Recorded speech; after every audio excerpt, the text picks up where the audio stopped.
Good afternoon. My name is Kalia Tejas. I'm the Environmental Policy Fellow at the Ohio Environmental Council, and I'm here today with Dr. Michael Charles. Michael, if you wouldn't mind introducing yourself. Sure. So I'm going to go ahead and start by introducing myself in my traditional language. So, Yate she Michael Charles Yuneshe, Bilagana Nishle, Shihi Bashchin, Bilagana Dashche, Nakaidana Dishinelli. So, hello, my name is Michael Charles. I'm Dene, or from the Navajo Nation. I'm currently a postdoc fellow at the Newark Earthworks Center here at The Ohio State University, Newark, where I have kind of continued on sustainable design research, but now with a focus on community engagement and some side work around kind of the oral history of the kind of urban Indian experience here in Ohio. Thank you. And you are here today to talk about COP26 and your experience there. Can you first start off by just telling us what is COP, what's the context, perhaps maybe the history, and particularly the context of COP26 and why it was so critical this year? Sure. Yeah. So COP26, or COP in general, is the Conference of Parties, and what it is essentially the meeting between parties or countries or nations that are members of the UN, and that it's all done under the UNFCCC, which is the United Nations Framework Convention on Climate Change. And so it's basically the big annual meeting where the negotiations take place around climate change. And I think the main context that's important around COP26 is it's essentially the first one since the pandemic. So it's been the first one over a 2-year gap. And the kind of second big thing is it's basically the follow-up to the Paris Agreement, which is the probably the most recognizable thing that comes out of the most recent COPs. And so I think what we've been working on since Paris was essentially a rule book of, now that we have these kind of goals and these targets, to kind of have countries buying in to keep global warming within the 1.5 degrees, within the pre-industrial level. Basically, so since then it's now, how do we create a rule book? How do we get there? What are the mechanisms and the way that we keep countries accountable? How do countries report their contributions? And in the end, how do we kind of figure out what's the fair share to get there on an international level? Yeah, I heard some dialogue on social media about COP26 referring to that 1.5 number and how this year was perhaps the last chance to really try and get to, or set the policy that gets us to that 1.5 level. But before we totally get into that, could you share more about your role and the role of the caucus that you were part of? Sure. So I guess I'll start with kind of my previous roles and my journey of getting into these negotiations. So I started as a kind of more of a U.S. youth delegate through an organization called Sustain Us, which is an all youth-led organizing organization that basically pulls together kind of youth activists, storytellers, policy interests, and essentially puts them together and figures out how do we train and build climate leaders in the context of big stages in terms of these big events. So they create delegations, do these training processes, and then kind of introduce them to these high-level events and then try to kind of see what comes out of them every year. And every delegation I was part of was completely different experience. We had different goals every year, and kind of the way I interacted changed every time too. And so I think that was kind of my gateway, and one of the things that really sparked my interest was working within the International Indigenous Caucus, or the organizing group that within the UNFCCC that brings together the Indigenous peoples globally. And so I think with that initial interest, that's kind of what sparked every other COP that I've been to. That's the only reason I kept going. And I was able to do a couple more delegations with Sustain Us, and actually the last COP, COP25 in Madrid, I actually applied to be the delegation leader and was able to take an all-Indigenous delegation from the US, which was a great experience. I learned a lot, but I also think I learned specifically what my skills and really honed in on what I thought I could really contribute to these negotiations. And I think what I do really well is following the negotiations from kind of my formal academic background. Is I think I'm just used to reading through and filtering through a lot of the boring things to try to figure out the takeaways, Right.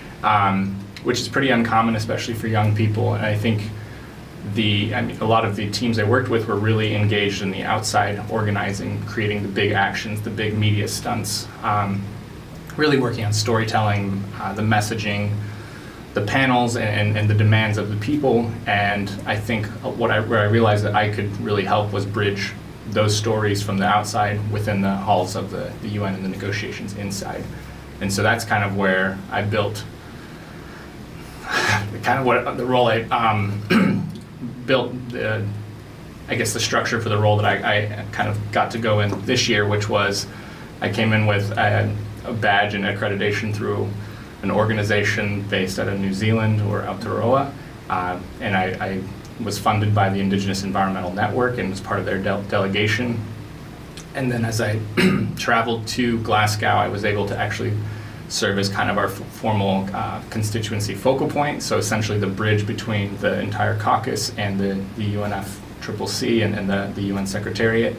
And so this year was a lot of just coordinating and sending out emails all day in different languages, trying to get people in the right rooms, and making sure that we can come together. We were trying to bridge a lot of what happens with the people that were there and able to make it in person with how do we engage with people who are not, and trying to get things online. And so, yeah, this year was crazy. It was a super exciting time, and I think I really valued having a lot more kind of independence and not going with a huge team that I was like responsible for in terms of that community. And it kind of gave me a lot more independence to kind of just see where other delegations were filling in and what was missing. And so a lot of what I got to do was kind of sit back and figure out where are we not getting our voices in, because we have Indigenous peoples from across the world here. Right. Where does it seem like we're missing, and then either help organize someone else there, or if people were busy, go ahead and fill that myself. So this year was kind of all about filling the gaps. Yeah, that's fantastic. And I do want to hear more about some of the rooms you were in, and then also some of the rooms that you and your caucus and Indigenous representation overall was not in, on that topic of filling the gaps. So, there's so many communities of interest at something like COP26, and there's so many extremely critical topics to discuss, but what were some of the priority topics for you and your team? And then again, to repeat, where do you think voices were not heard where there should have been in some of the topics? Sure. So I'll go ahead and start with the rooms, and I think one of the great things about things like coming together to these large events is there's so much work you can do without ever setting foot inside any of the negotiation spaces. And so what's always interesting is there's usually two different levels of accreditation. There's like a green zone and a blue zone, which is what they did this year. And the green zone's kind of open. It's open usually for public art, storytelling, sessions, but you're never really going to see any of the negotiators or the party badges going through that area. And then there's the blue zone, which ends up being where the actual plenaries take place, where all the pavilions. So it's every kind of country or big nonprofits, so like WWF, the Climate Action Network. They have these big kind of centers where they get to host their own events. It's just a big open area where you can walk through and check out what people are doing. You can kind of go see a country's presentation of what's going on in the agricultural sector of their area, or what they're doing for water conservation. So that's really cool. And actually we this year we had our own pavilion from the Indigenous Peoples Caucus, which we do every year, but this one was funded by the UK presidency that oversaw the COP. So that was a really exciting place this year. We were probably, I wouldn't say we're the only ones, but we did a really good job of not only live streaming every single event that we had in the pavilion, but making sure we had translation in English, Spanish, Russian, French, which are the four main languages that we use within the caucus. So that was really, really cool, because I think a lot of anyone from home could have streamed in which was great because we got to kind of remind our caucus members that weren't able to join us for whatever reason, that they could kind of be a part of it, they could join in, they could have the translation, and we got to hear, I mean, we had events from just an Indigenous youth gathering where we had probably 30 youth from different countries all kind of sitting in a circle and sharing who they were. And I think the question we talked about was just like funny quirks from your culture. Yeah, and so that's just kind of a full sidetrack, but I think that is kind of the difference between the levels of access. And there's also just kind of the organizing that happens in the streets, not affiliated at all. Right. And so it kind of depends on where you can get your accreditation. Like I mentioned, I did have accreditation to be in the blue zone, so I was able to kind of be within those halls. But even within that level, there's still events that are not open. There are events where you have limited access. The first 2 days of COP this year was actually the World Leader Summit, where they brought in just kind of high-level, basically kind of celebrity-type figures, and high-level negotiators or high-level political figures to basically give these big speeches. That's when Joe Biden was also there. And for those, like, I think we had maybe 2 tickets for our entire constituency of Indigenous peoples across the world to attend. So we had to figure out, or maybe it was 4, but basically it was very limited access, and we had to coordinate kind of who would go into what room, and we could only cover 4 out of the 6 plenaries that were happening at the same time. So there is just different levels of access, and luckily I had a decent amount of that access, and I think it just kind of depends too. I think one interesting thing we've always had to organize around is understanding who can come with party badges. So we have, in the past, we've had Indigenous people who have worked with our communities before who actually now sit on governments that are in these negotiation processes, and that's where we create our probably closest allies and trying to figure out how do we get in the room. Right. So that's kind of just a layout of the room.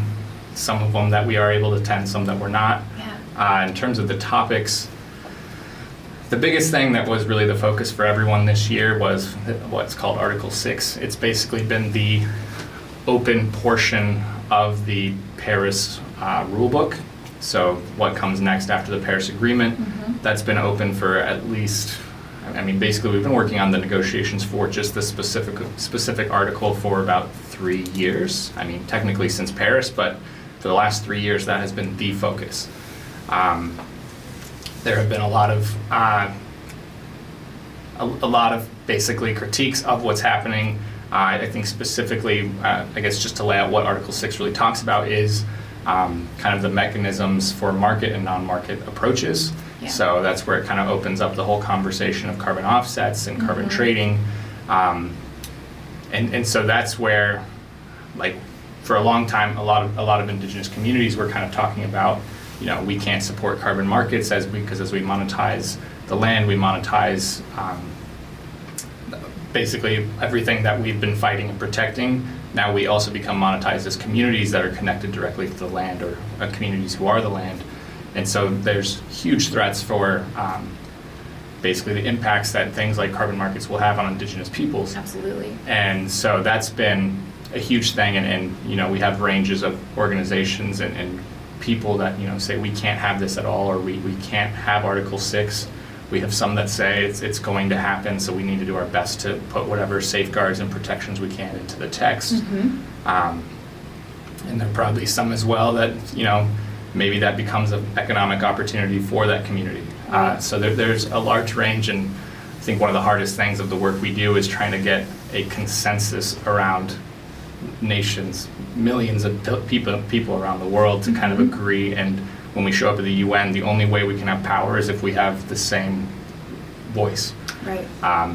Which is, I guess, just one thing I always try to put in perspective is you think about even just within the U.S., we have like 570 plus federally recognized tribes. Right. So if you recognize the sovereignty of the nations of that just within the U.S., you basically quadruple what the UN is if you were to add them, because the UN has around 200. Right.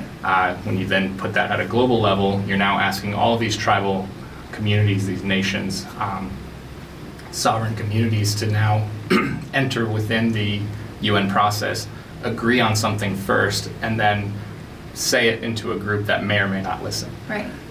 Which also kind of showcases the lack of recognized sovereignty, because, if you think about it, I feel like that kind of puts indigeneity into a monolith versus every country, every, more colonially recognized country gets to represent itself, but indigenous nations suddenly have to become one voice to be heard by all these other countries. Yeah, and that's what makes it so hard, because we already have limited bandwidth, as most of us going are not there as representatives of our tribal nation. We're usually there with different organizations.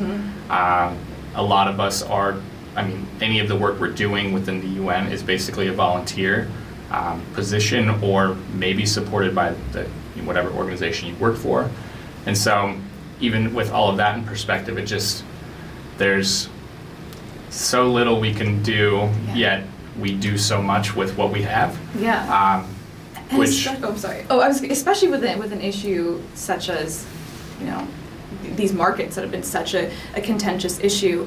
And I guess this is sort of the pattern of all of COP26. It's decision makers, those who are actually affected. So just hearing that sort of juxtaposition of representation of who is affected and who is making the decision. It reminds me, so my family's from Nicaragua, and there is this incredible rainforest in Nicaragua called the Boswas Bioreserve, and they applied for a $1 million World Bank loan for this UN program to fight deforestation.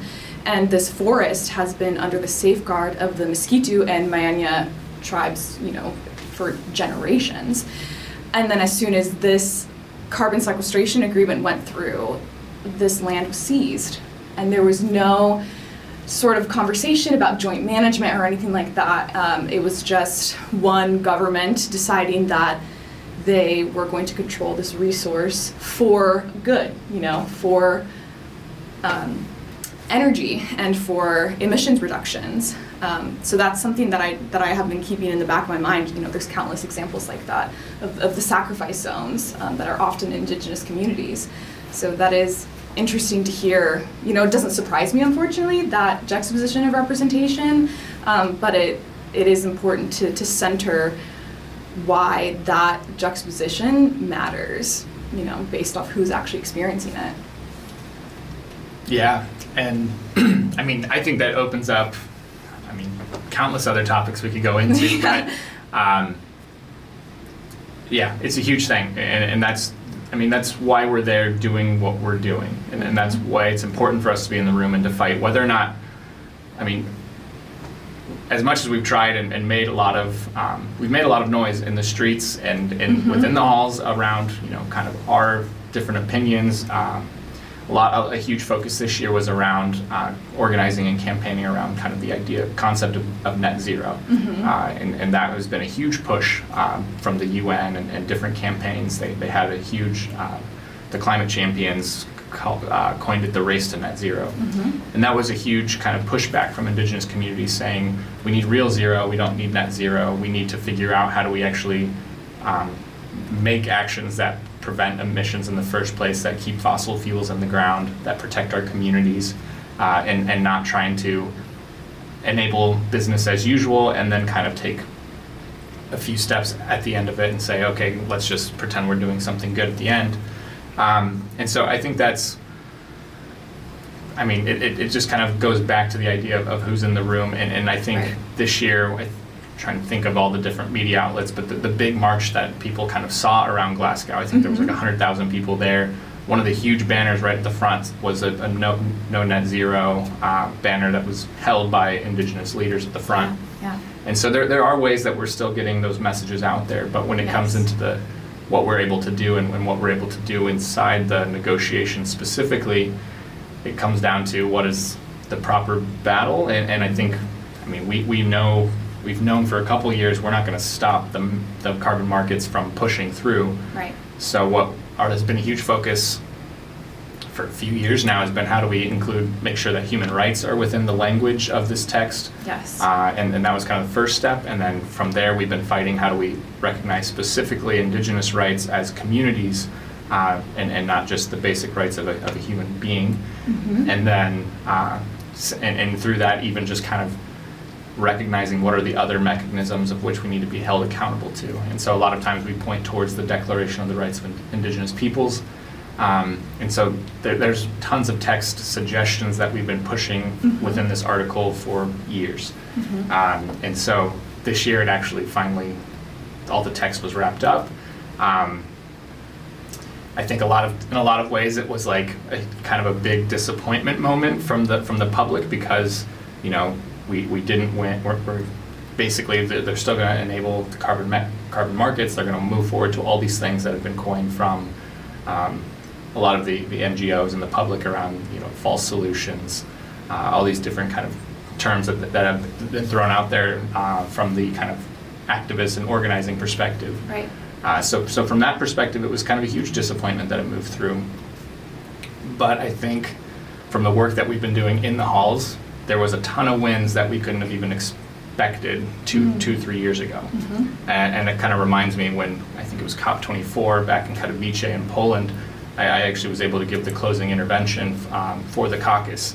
And it was funny because I was reflecting, pretty much every one of the demands that we had there were included in the text by the time we got to 2 years later. And that was around just kind of, we were still at the point of we need to ensure that Article 6 has a human rights-based approach. And now when it was signed, not only were human rights in there, but Indigenous rights were in the operative text. It had acknowledgement of basically understanding at different sub-levels of government, not just at the international level, that Right. different standards need to be upheld for acknowledging these different rights.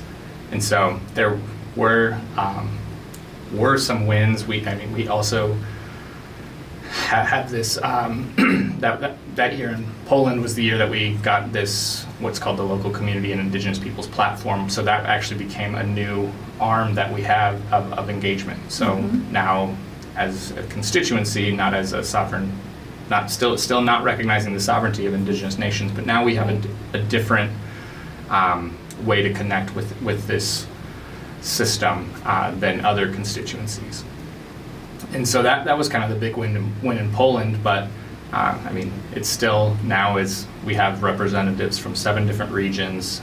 Those 7 representatives now work with 7 party members, so different countries elect representatives. They meet before the negotiations start, and then we kind of try to come up with different plans that include action that we can do back home. How do we engage knowledge holders? How do we engage other summits so that we can take knowledge from this international stage back home and Yes. vice versa? And then also, what are some of the things that we're looking as Indigenous peoples moving forward into the negotiations? So there are things that have been moving along, and there are wins that we have, but then when you look at it at the bigger perspective, it's sometimes still disappointing because you think, you know, we're not really doing what we need to do to meet what we started with this conversation with, was to meet that 1.5 mark. Right. So it can seem daunting, but in terms of why we show up, there's so many ways that it can be so much worse. Yeah. Wow, there's so much there to unpack, and you know, I think I want to get more to the why you show up. I want to talk more about how this relates to Columbus and Ohio, and you know, knowing that we'll get there. First, I do want to talk about that hope piece. You know, I think it's really important that we brought that up. Hope and self-preservation and, you know, concepts of burnout, that's so important in a space like this, especially when you are representing communities who are already facing the impacts of climate change. You know, I wrote down a quote that Boris Johnson made where he said, you know, we'll look back at COP26 in Glasgow as the beginning of the end to climate change, which I felt was rather tone-deaf statement. You know, to contrast that, a Pacific Island warrior, Joseph Sekulu, said, optimism is not a choice for his community. You know, frankly, there won't be an end to climate change. We have set in motion a chain of events that have already been harming people across the world and will continue to. It is a conversation of how much are we going to continue to let happen. And these negotiations, this space can be very traumatic and very heavy for those whose communities are already facing that, whether it's First Nations in Canada who have lost land access due to melting ice, or Pacific Island nations that are underwater, or even Indigenous nations nearby who are those front fence line communities to polluting industries. So how did you and your community there at COP26 find hope within each other and find that safety and preservation, against everything, all the, all of the doom and gloom that is occurring? Yeah. It's a great question, and I love how these conversations begin to unfold so many other things. Yeah, because I was, as you were asking the question, I was also thinking back to kind of where we started with, before we started talking about Article 6, was what are the other topics we're following, and that kind of goes back to, I mean, we follow also adaptation, loss and damage, all these things that are topics that, and usually tracks that are in the negotiations, but all those things are necessary. It's not that once we, we're not, like you mentioned, we're not going to see the beginning to the end of climate change because we're already seeing the impacts. And I think a lot of times when we talk about climate change as a future thing, and I think that's starting to happen less and less, actually, even just within the last 5 years of my work there. And I remember even reflecting that first time, is that it was always talked about kind of, in 2030 we have to meet here or else we're going to see climate impacts. But what the reality was is we especially what's really great about the global perspective of Indigenous communities is we got to hear the stories of, directly what was happening in the Arctic, of how they have to now change the way that they herd their reindeer, the way that they change the foraging practices. And we got to connect it with those in the Pacific and how the sea level rise is impacting the sacred sites that they have along the shore, and just even the way where their communities are have to keep kind of changing. And so I think that's all a huge perspective to kind of bring into this, and is that the climate change is happening. There are a lot of impacts right now. It's not always just about anxiety towards the future. Right. So thank you for that context, and now I'll start to answer the question. And so I think the biggest thing of hope that I've always found is it's right there in the people that you're working with. Yeah. It's not in the system, it's not in the final text and the outcome. Those are just kind of fences that you're trying to hold and set up to protect your people, to maybe help fence in other people or perpetrators or the polluters from increasing the impacts of climate. You're just kind of messing with a few different fences, but really the hope comes from the community that you're protecting. And so I think that's the most beautiful thing about why I continue to show up, is I get to work with other Indigenous peoples. I get to meet cultures from around the world. I get to hear the stories. I get to hear the knowledge that they have. And I think what's beautiful about being able to share that is, and this was actually brought up at an event we had this year for Indigenous knowledge holders. And it was this idea of, the more we build community, especially within Indigenous communities, is the impacts that someone is facing could actually lead towards an environment that is already kind of known by another Indigenous community, because we're seeing these different changes. But you might see a change from one community that now faces an environment that the skills that are needed are already known by another community. Yes. And so being able to kind of pass on and share traditional skills and knowledges and practices is something that we're going to actually have to lean on in the future. And so that was something that I think I had never really heard before, of how do we share our cultures between communities. So we talked about hope. Let's talk a little bit about endurance and what keeps you going there in the context of the whole system that you're fighting in, and that sort of line between, needing to try and enact change within the system and wanting to fight that system and change it. A system that, as we've talked about, doesn't even recognize sovereignty, doesn't even have accurate representation. Did you encounter any of that conflict within yourself? Yeah, and there's definitely a couple of questions in there. But yeah, that conflict exists every year, every time we go. And I think one of the biggest things that we need to recognize is a theory of change doesn't have to be one-dimensional. Mm-hmm. We don't have to, do an either or. It doesn't mean we have to work outside or inside. It's important to understand that there's a balance and there's ways to work within the system and fight it at the same time. Yeah. And I think that comes down to we still want to do work and protect our people and keep parties accountable. And we understand that there are ways that we can do that and make tangible contributions to the system, while also then walking outside and joining the march outside and making that protest and saying we do need to shut this all down, but for now here's what we have to say, because this is going to be the thing that we can then hold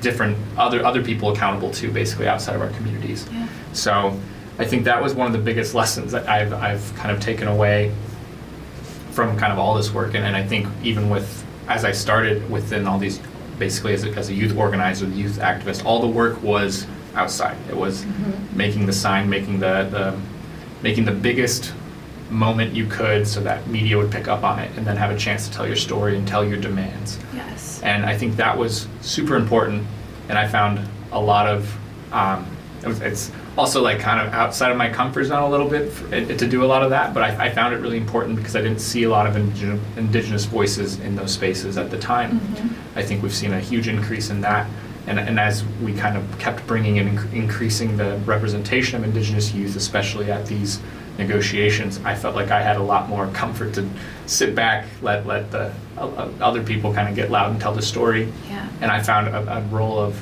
I'm pretty good at just sitting in here and distilling what all this conversation is and finding, the strategic points of where are the alliances, where's the bullying happening, if we need to get this text or we decide that this is important for our communities, how do we get it in there? And so I think the endurance comes from not just sticking within one or the other, making sure you're connected with the inside work and the outside work, even though you're obviously going to focus in some area or kind of maybe experience everything, but eventually you're going to understand where you kind of fit best. Right. But I think it's important to keep pushing yourself, making yourself uncomfortable, trying new things, and building the community that has multiple perspectives. Because I think, as I mentioned earlier, when we have some of these things like that Article 6 where it's saying you have some communities that think this, some that think this, some that think that, the more and more you can give yourself that broader perspective, I think the more you can have new ideas coming in. And I think a lot of the burnout comes from we're so used to yelling the same demands in to avoid not being heard and feeling like we're not being heard, or we're talking within our circles and doing a lot of work basically to hype us up without getting a lot of feedback or conflict from external parties or communities. And I think that actually gives your work some new life. I think it helps you think about new things. It helps you have a different conversation. I think having the same dialogue over and over and over within the same people in the same community kind of makes everyone a little tone deaf. Yeah.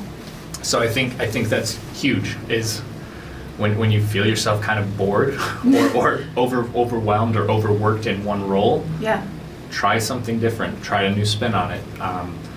I think sometimes within the negotiations, I've taken different tracks of 1 year I'll focus specifically on, I've focused in the past on just like how do we create a conflict of interest policy that says we need to have less fossil fuel industries represented here in these climate negotiations because they have a direct conflict of interest with with the goal at the end. I've taken a year to work on that. I've done a year where I just focused on agriculture. I've done a lot of work on the human rights work in Article 6. I think just trying to keep it fun. I don't know, what I just described did not sound fun to anyone. I realize that, but I think just keeping it interesting, learning new things, making sure you're continuously learning. That's so important. I think thinking about how you normally take care of yourself and then applying it into these workspaces and these kind of intense situations, I think is important. I think when you think about just how you grew up as a student at school, you would go spend time and go to school, work, learn as a kid, and then you would go home and you would play, you would eat a snack, you would go hang out with friends. I think as you're still in these intense situations, it's still important to do that. Yes. some of the most memorable stories I have are the dinners after a long day, 14-hour day where you had an hour late lunch and then you got to sleep for a few hours and go back. That dinner might have been the highlight of that year for that trip. So it's important to take time to not talk about work, to relax, to make jokes, to learn about the cultures of the people around you, and just do what you normally would to take care of yourself, I think is important. Don't let this type of work consume you. Right. That's such an important message, especially for young advocates who are entering into the environmental space, especially for young people of color advocates who are entering into organizations that are historically and still mostly white-led, and so every day is them, doing environmental work, but also trying to educate and also trying to speak up for so many issues that have just for so long gone unaddressed. So, yeah, I think that's a perfect transition into, what can we learn on this, this global scale conversation that we can bring into the local level, and those lessons of how to keep this world and how to keep this mission sustainable for oneself. Like, that's so important. That inspires me to, to want to keep learning new things and sort of specializing in new aspects of the environmental movement each year. Also on the topic of, what we bring from Glasgow to here in Ohio, something that I think about when I think of COP26 is, who is this adaptation for? Who is this mitigation for? Action for whom? And that's a question that I ask myself doing local work here too, on the world scale. Those who contribute the most emissions are those who have the privilege to wait. They do have the privilege to say, in 2030 we'll reduce, in 2040 we'll reduce, by 2050 we'll make this reduction. They sort of have the privilege to prioritize economy, to prioritize more gentle transition than those who are on the front lines of it. And something I see here in locally in my work is oftentimes there are initiatives to conserve green space or preserve jobs or develop infrastructure that the truth is many Black, Indigenous, people of color communities here in Ohio will never access. And maybe that's due to financial, time, proximity barriers, but also it's due to intersecting issues like policing, like systemic racism and inequities in public health and environmental justice. We oftentimes make it so we're fighting for a world that not everyone is going to get to see, and that only certain types of people will get to see a world where global emissions are reduced. And so I think that's something that we need to center in the next COP. That's something that we need to center right here in Columbus at every decision that's being made at universities, in the city, at organizations that are trying to take on sustainability. Yeah, you just blew open the doors of exactly that, the concept of intersectionality. Mm-hmm. And I'm going to start first by, you mentioned kind of the idea of who are we doing this action for? That is so important. And I think a lot of times when, even when we talk about, I'm going to backtrack real quick. I remember I was able to kind of address the, what's called the climate champions there. And it's basically two people that basically run and operate these giant global scale campaigns, one on the race to resiliency, the other on the race to net zero. And then it's run by two white men, older white men, and I was able to kind of bring up this idea of, I was actually impressed of how much they were like, I don't know how we're here, and we acknowledge that there's not, representation, and we want to help, we're trying to figure that out. And so I actually kind of applauded some of the efforts that they had lined out in the last year of here's what we're trying to do. But in a lot of ways, still Indigenous peoples were left out of the different partnerships and the different focuses. But what I kept kind of mentioning is we keep talking about what does it look like for our communities to be resilient to climate or to climate change. And I think my biggest question to them was what do we do to keep climate action, our communities resilient to the climate action that's coming up? Yeah. And that's where that level of accountability comes into. And I think a lot of perspectives that are shared across Indigenous communities are, just don't interfere with us and we're good. Like, do what you need to do to help, do your mitigation, your adaptation, because your impacts are impacting our communities. That your actions are consequences for us, but when it comes to the action that happens, on our land within our communities, just kind of safeguard our rights. Maybe throw in some funding, but in the end, don't use funding to come into our communities and do the action. Right. Just send it to us and let us do what we do best. And there's always these metrics around Indigenous peoples. The one that you always hear is, Indigenous peoples protect basically 80% of the world's biodiversity, and all these different metrics that are used around, and reports that we see of Indigenous peoples are the solutions, and now we're kind of seeing that recognition by other non-Indigenous people now. Right. And that's becoming kind of a mainstream thing to say in these conferences. You see a lot of, now we see these recognition of Indigenous peoples and their rights in the text. We're seeing reports specifically done by the IPCC, or the Intergovernmental Panel on Climate Change, just focusing on Indigenous peoples.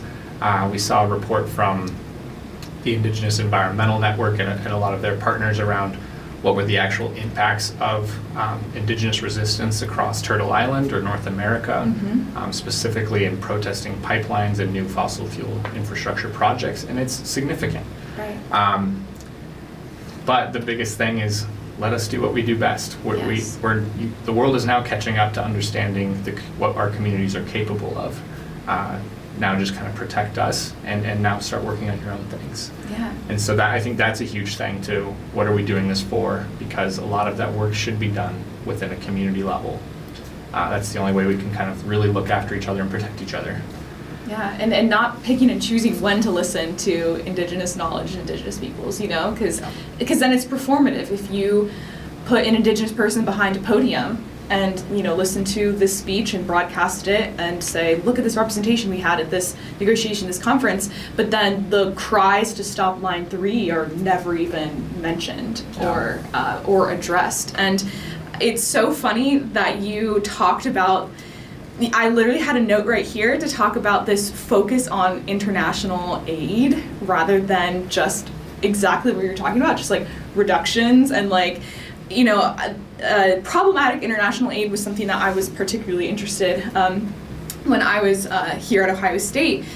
And it's that, we don't need to offer what our version of climate change adaptation is to anyone, unless it's, reparations for colonialism to like an island nation or to indigenous nation. But rather, what would it look like for us to treat our emissions as if it would be bringing our city underwater, rather than trying to go and make change in the communities that are underwater. How about instead we, instill that same sense of urgency right here? Yeah, absolutely. It kind of goes, I don't even know if this is like a mainstream concept, but I've always heard of it starts with what's in your backyard. And so I think that's exactly what it is understand the impacts you've had through history and all these, history, colonialism, everything that's happening in terms of industrialization and economic disparity. Start trying, I think at an international scale, we're trying to figure out what that looks like now. What does justice look like now for the way the world has operated over 2 centuries or since the Industrial Revolution and colonialism before that? And so I think that's still a huge struggle and it probably always will be. But I think in terms of what justice looks like from that moving forward, that's a huge dialogue, but I think in terms of the action we can do, start with what's in your backyard, but also make sure you're still able to help your neighbor. But you wouldn't help a neighbor by telling them how to build their house or fixing, going over and rearranging their yard. You would help a neighbor by, offering a meal or giving some money or offering to show up and help in a way where they tell you what they need help with. And I think that's important to kind of consider. And I actually wanted to go back to the idea that the concept we brought up around intersectionality, because I think that is just so important to bring into the climate fight. And that's like the whole reason I ever found my way into this work is through kind of the work around Standing Rock when Yes. the camp was there, and how many cities I saw rallies in that focused on, you know, just the aspect of, you know, oil is bad or pipelines are bad or natural gas is bad, and how quickly I could watch that dialogue just evolve, completely neglecting the communities there on the ground and what that actually means for the sovereignty and the safety and the health of Indigenous peoples. And how I went to one here in Columbus that I saw someone then preaching about how all cell phones need to be solar powered if we want a just future. And I was like, there are literally people being, you know, put in cages or fighting water cannons in the middle of winter. Yeah. And the just disconnect of environmentalism with everything happening. That's kind of what pulled me into this. And I think that is so important. I actually was able to, I gave a lecture at Capital University a couple weeks ago. And that was kind of what I started with, and especially for communities that don't have a lot of engagement with Indigenous peoples, either ever or daily, is that to be Indigenous, in definition, is to have to be intersectional. Yes. What it means to be Indigenous, at least to me, is it's about relationships. When I introduced myself at the beginning, I started off by telling you, this is who I am, this is where I come from, these are my grandparents, and these are the clans that we come from. And if I introduce myself like that to another Dene or Navajo person, they can also look at the clans, and between that we can say, well, this is how we're related. You know, we're cousins, or you're my uncle, or you know, you're my grandson. That's how these different things work in our communities. We try to figure out how we're related to each other. Right. We figure out how we're related to, you know, Mother Earth. We figure out how we're related to every being around us, the spirit world.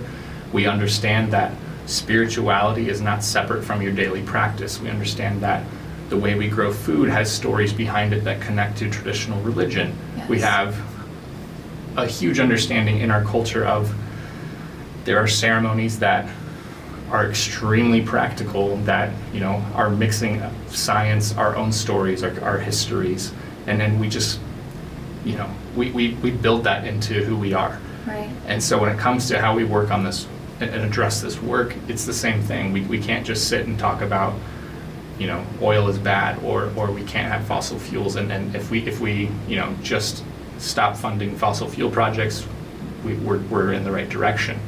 Because if you don't include everything else going in terms of the impacts it has on gender, the impacts it has on cultural identity, the impacts it has on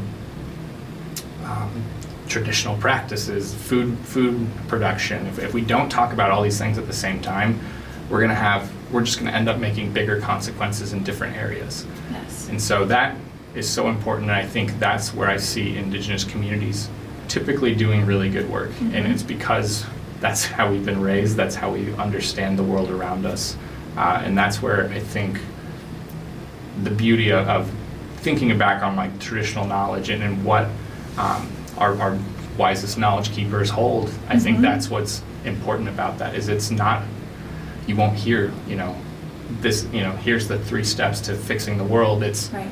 here's a long story. And it's the difference between, it's the difference, we kind of mentioned this off the camera before, but you mentioned basically,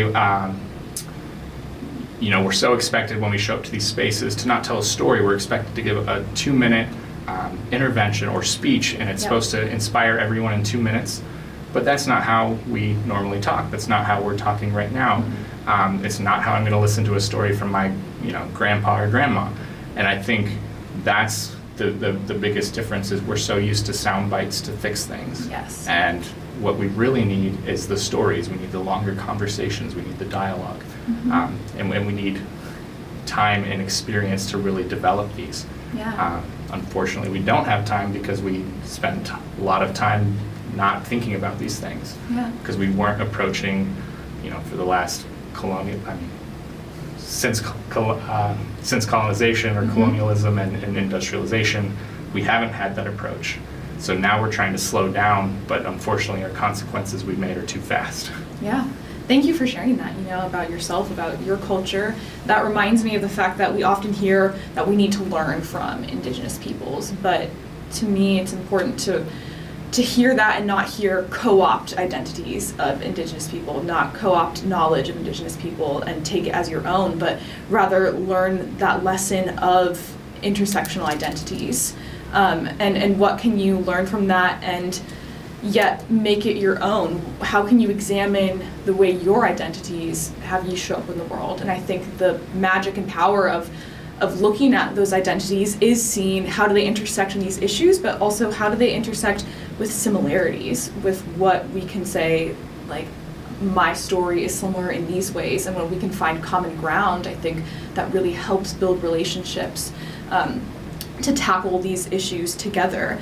And I'm glad that you brought up intersectionality again. And for our listeners, I do, in case anyone is unfamiliar with intersectionality, I do just want to say that was a term coined by Kimberly Crenshaw, which has us examine the ways that, the different ways that, who we are and what we have been through sort of compounds into what we face in the world. So using the example that you raised of Standing Rock, where it's not just fossil fuels, it's not just energy, instead it's, your one's identity as part of the Standing Rock Reservation. What does that mean for sovereignty? What does that mean for safety?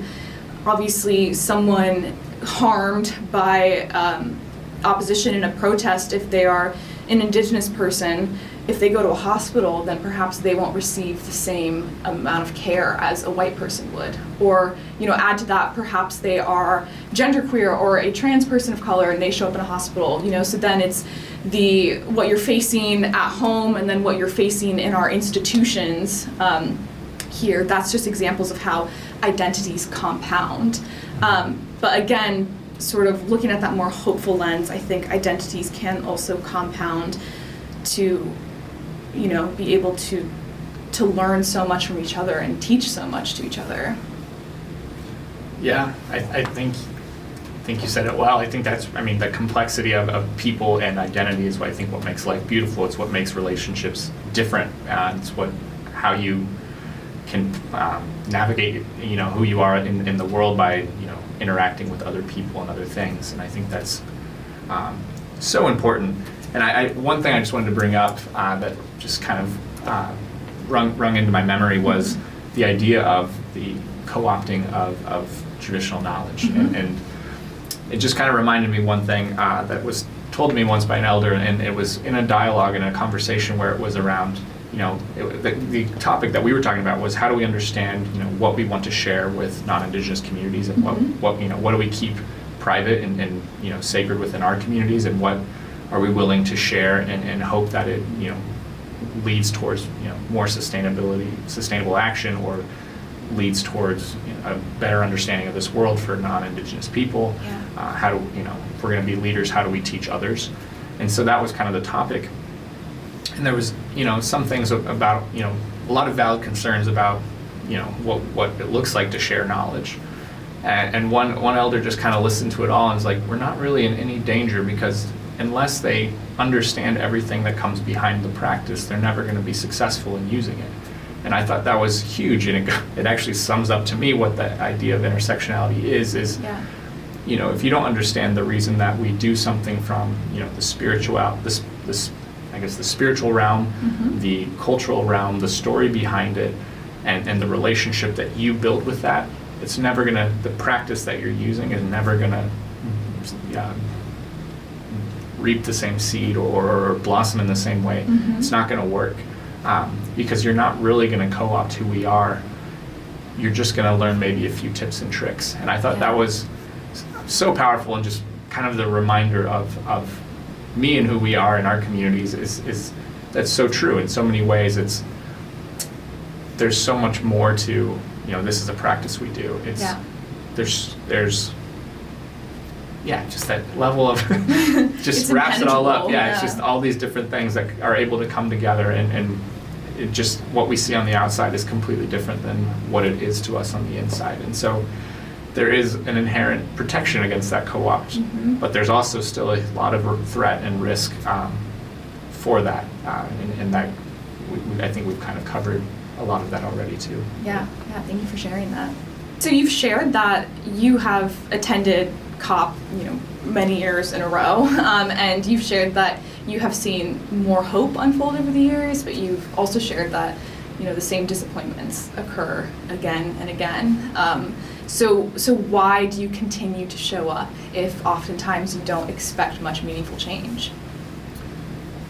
It's a fantastic question, and I think it goes back to what I've kind of always valued, and I think it's the same thing when people ask me, what is your experience like as an Indigenous person in education? What is your advice for upcoming high school students? It's to me, it's always the same thing. Who we are as Indigenous people is we're relational. We're meant to build community. So wherever you go, build that community, and ideally build it within your Indigenous communities to support each other. And so I think to me that's what it has really turned into. Is I showed up once with an opportunity to tell a few stories, to do some organizing, to bring some awareness to global media around what was happening back home, what was happening in terms of the impacts we see, in terms of the land protection violations, land protection and violations that we've seen. And I think that's where it started, and what I've realized is now it's just a big global community for me. Mm-hmm. And that's why I think I will continue to show up, is because not only do I get to go continue to build relationships, I'm now understanding as we've talked so much already, but I think we've talked about this is impacting different communities right now in different ways. Yes. And that urgency exists, and I think the more and more we're able to build relationships with those that are really, really at the front lines and experience it in different ways than we do back home, that is so important, because it means our perspective will continue to kind of change and sharpen, and our ability to understand that urgency and the empathy that we'll build with that will continue to evolve. And that's important, because that's what we can take back home to our communities. And we already know, what's happening at home, but understanding that every fight we do, every small thing that we're doing at home connects us to that global scale of community. Yes. And I think that's hugely important for me. And I think the other end of that too is, we work so hard, and at the end of 3 years, maybe we got 4 sentences in the text that we didn't see 4 years ago. Mm-hmm. That doesn't seem like a lot, but it's just the work that we were able to do to set us up to now. Those are 4 sentences that didn't exist before, that as we see any violations in the future, that's something we can go back to and hold people accountable to, is because we did work very hard to get these 4 things in there maybe. And now when we see something, as we keep seeing things unfold, unfortunately, we can use that as levels of accountability. We can find ways now to continue the work and keep protecting our communities. Yeah.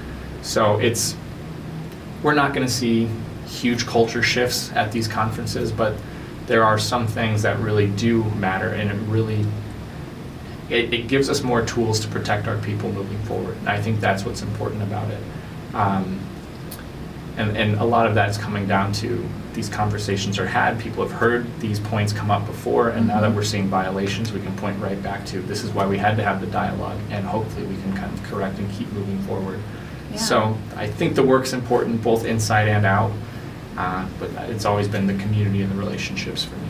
I really love what you said about community being not only something that you bring information to, but what happens here at the community level informs how one shows up at the global level.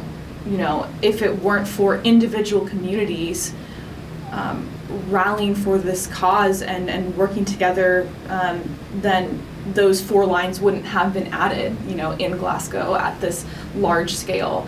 I feel like I was so focused on, what can we learn here from overseas, from abroad, but that reminds me to look at what can we learn here that's already occurring in our communities.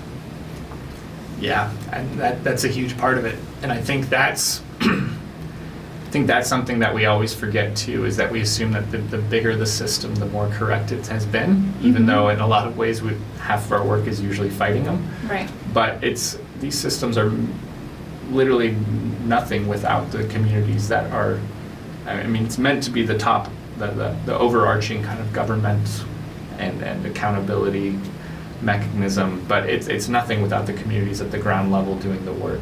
And even as we have these negotiations and swing big numbers of finance from one place to another and have all these high-level negotiations, none of that means anything without, you know, actually having someone on the ground to implement that and building that within a community.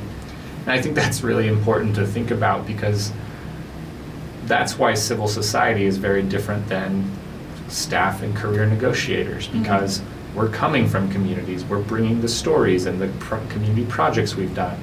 The people that are in the room negotiating are full-time negotiators. The community that, I mean, I hope they have a really good, you know, personal life and community that's helping them stay balanced, but more likely than not, a lot of the community is also just other paid negotiators or staff at the White House or something going on within the government that, without a good level of accountability to the community, it's hard to remember. And obviously they all came from a community at one point, but sometimes it's hard if you're not really making an effort to stay tied to the roots or the community that you came from or you come from.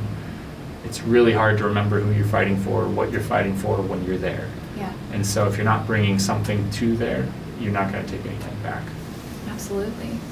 Thank you so much for not only sharing your experience from COP26, but also sharing parts of your personal experience, parts of your story today. I know I drew a lot of inspiration from what we've talked about today, so thank you. Of course.